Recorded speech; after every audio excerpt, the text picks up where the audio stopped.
Hey everybody, it's Chief Meteorologist Brad Panovich. Hope you're having a great Friday. It is windy and chilly out there today. Temperatures are only in the 50s right now. We have weather school for this Good Friday on April 10th.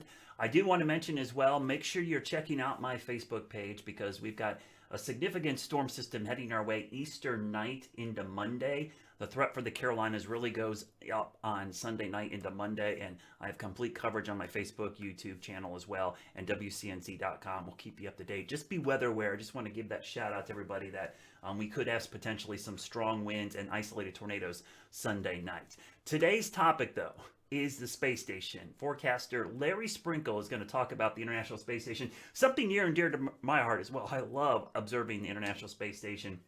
Every night that it flies over Charlotte, that it's visible, I usually post something, and I love to go out and take pictures of it. And we'll always kind of give you a heads up beforehand. But Larry's going to talk more about the International Space Station.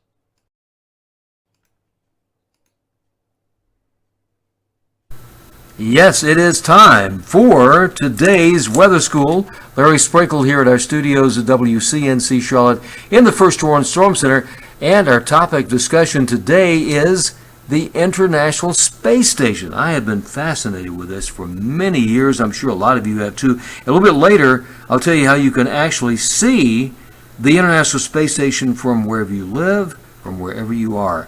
It cruises around at 248 miles high, 248 miles above us compared to a jet airplane that cruises around at about 35,000 feet, or a hot air balloon that floats around at about 1,000 feet. The International Space Station is a space laboratory. It's been in orbit since 1998, occupied with scientists since the year 2000. And those scientists actually live there in a living, working environment where they do some really amazing experiments in biology, in physics, astronomy, even in meteorology. This is Hurricane Florence. You can see some incredible pictures and video taken from the International Space Station so we can learn about hurricanes, the size of them, and then you can see just remarkable video taken right there. Here's some interesting facts and figures. The International Space Station circles Earth every 90 minutes, moving at 17,500 miles per hour. It takes 92 minutes to go around, as we said, about 92 minutes to go around Earth, and that's about 15 and a half orbits per day. It weighs about 1 million pounds, and inside it occupies the area of what is about a football field in size. That's a lot of room there. It has 52 computers that control what goes on inside the International Space Station. It can carry a crew of 6, has 2 bathrooms, and a gym. Inside the International Space Station are Andrew Morgan, Oleg Skripaka, he's a Russian, and Jessica Meir, 2 Americans and 1 Russian, and joined now by 3 more scientists, 2 Russian cosmonauts and an American astronaut by the name of Chris Cassidy. They were taken up in a Soyuz rocket, and there are now 6 people out there. The 3 that you saw earlier will return to Earth on April 17th. And I love the video that you see. This is some incredible video taken at night. The lights you see are lights of cities around the world. As it flies at 17,500 miles per hour, you can actually see the horizon there. And occasionally you'll see the flashes of light like that from thunderstorms. Just incredible right there. The brightest objects, by the way, in the night sky are the moon, the planet Venus, and the International Space Station. That's right. The brightest objects at night are the moon, Venus, and the International Space Station. In just a minute, I'm going to tell you how you can go out and see the ISS at night. Here's some video taken of in orbit. This is some of the astronauts who are actually outside the ISS doing some work out there. They're buckling in right there because it's that weightless environment. You have to kind of latch on, buckle on there. You don't want to get lost out in space right there. What incredible video. Just when you can look down at Earth from about 248 miles out there. Here's another video of a spacewalk that they did looking down on Earth.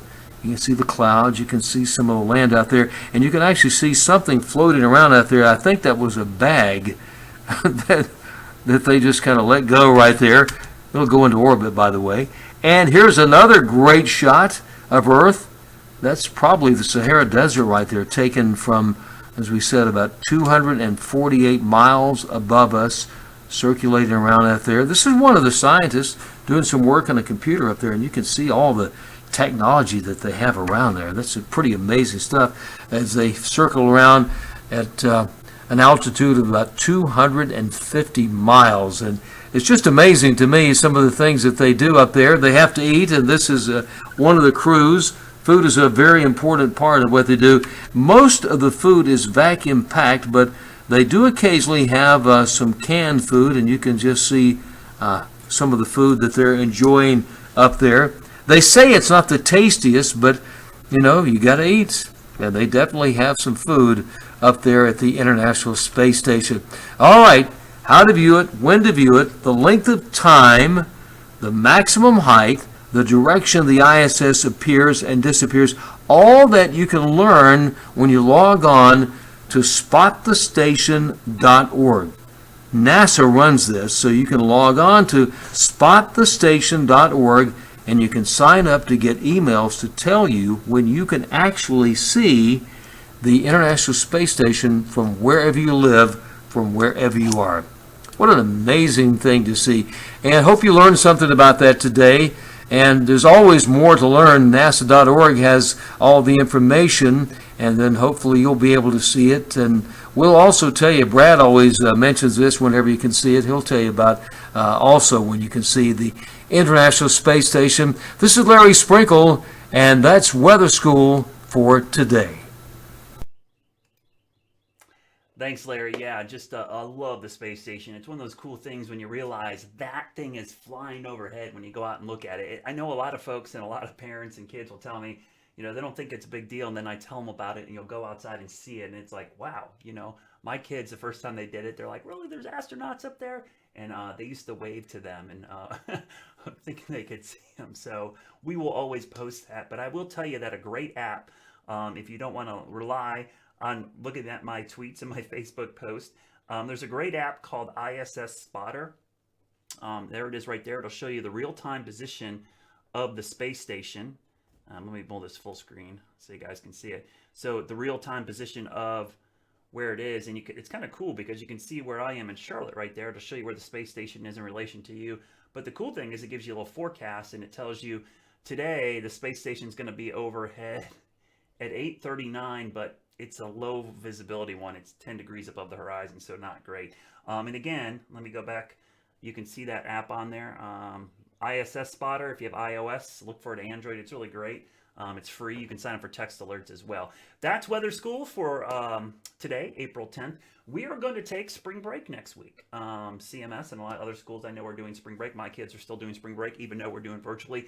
So we will take a week off, but we're probably going to resume this after spring break is over. Please have a blessed and happy weekend for the Easter holiday. Good Friday today. Also, please, I'm going to give another shout out. Make sure you're staying weather aware Sunday night into Monday morning. I posted a lengthy vlog on my Facebook page and my YouTube channel as well. I will be posting those every single day through the weekend to get you ready. But again, the time frame is Sunday night into Monday morning. Significant wind threat and possibly isolated tornadoes. Again, if you miss any of these weather schools, you go to WCNC.com. We have a complete list of all the weather schools that we've done. They're recorded. They're online. On our YouTube channel, you can go back and watch them at any time. Until we see you a week from tomorrow, a week from Monday, I should say, have a great Easter holiday weekend, everybody, and please stay safe.